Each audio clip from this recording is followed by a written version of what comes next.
there, it's your girl Zerochi. So I wanted to start doing a new segment called My Guitar Collection because I have a lot of different guitars and unique instruments, and I get some questions on them on some of my videos, and I thought it would be a good idea to just go through them and explain how I got the guitars, how long I've had them, what I've done with them over time, and stuff like that. So this first guitar is my Hamelin V. Hameln. Now you'll notice it looks exactly like a Jackson King V, which is the whole reason I bought it when I was younger. I got this guitar when I was about 17 years old. My dad drove me out to the nearest city, which was, God, like an hour away from our house at the time. I bought it for like $90, which was really, really crazy to me at the time. You know, as a teenager, you don't really have a lot of money to buy cool guitars. It's got neck through construction, so it's all one piece, which is really, really awesome. I'm a huge fan of guitars that are built that way. I do have a couple bolt-ons, but not very many.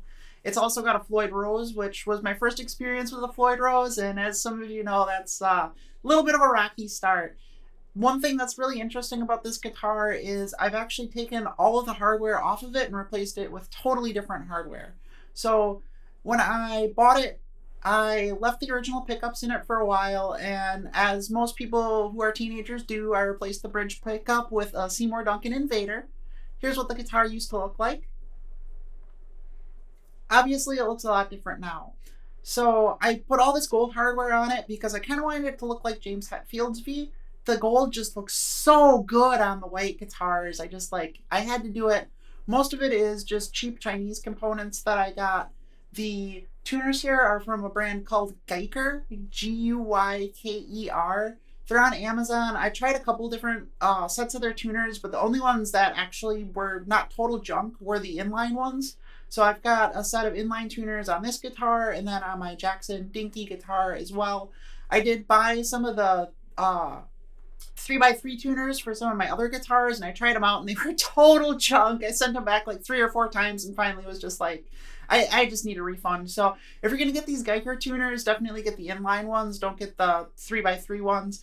Go with Hipshot for that. That's what I put on my Schecter that I was trying to upgrade to these, but we'll get into that when I get into the video about that guitar.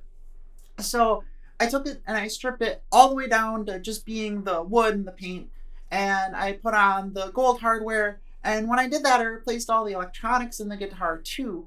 So now instead of having the Seymour Duncan Invader and the really, really crappy pickup that came in the neck on this thing initially, I put in James Hetfield Hetset pickups from EMG. And I really liked the look of these pickups. That was honestly most of the reason I got them at the time. But I really like EMGs. They're based off of the 8160, which I already had in another guitar. I was able to try it out. I was like, oh yeah, these sound pretty good. And again, I really wanted the look of the pickup specifically. But I found over time that this guitar sounds really, really great in drop C. So I would really recommend the Hetset pickups for drop C, especially rhythm chugging. I mean, James Hetfield is the best at rhythm guitar playing, pretty much. So the pickups that he has are definitely going to be the ones to go with.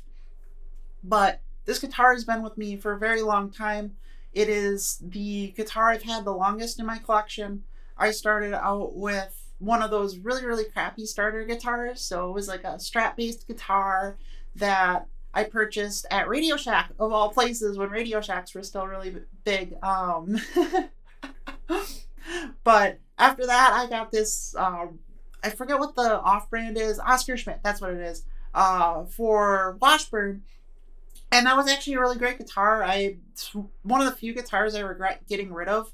It played amazing for what it costed and everything like that, but unfortunately I sold it and I bought a different guitar, which now I also don't have. So even though this is the third guitar that got into my possession, it is the guitar that I've had the longest because I've gotten rid of some of the older guitars that I started with. So I hope you enjoyed this video. I hope it gave you some insight into why I have this guitar, what it is, and of course you can see on my channel what it sounds like. Finally, one thing that I totally forgot earlier in the video to address. This guitar has a Pikachu stuffy hanging off of it. And a lot of people like to comment on it. They're like, oh, the Pikachu is cool and all that sort of stuff. And it is. It looks really cool, but it actually does serve a function. it counters the neck dive of the guitar. So a lot of these V guitars will want to tip this way when you're standing while you play them. And having the little bit of extra weight on the butt end keeps it from doing that. So it's really, really odd, but it works and it looks kind of cool. So if you enjoyed this video, comment, like, subscribe, all that fun stuff. And I'm going to go through every single one of the guitars I got. So there's going to be some more of these videos. Until next time, stay heavy, my friends.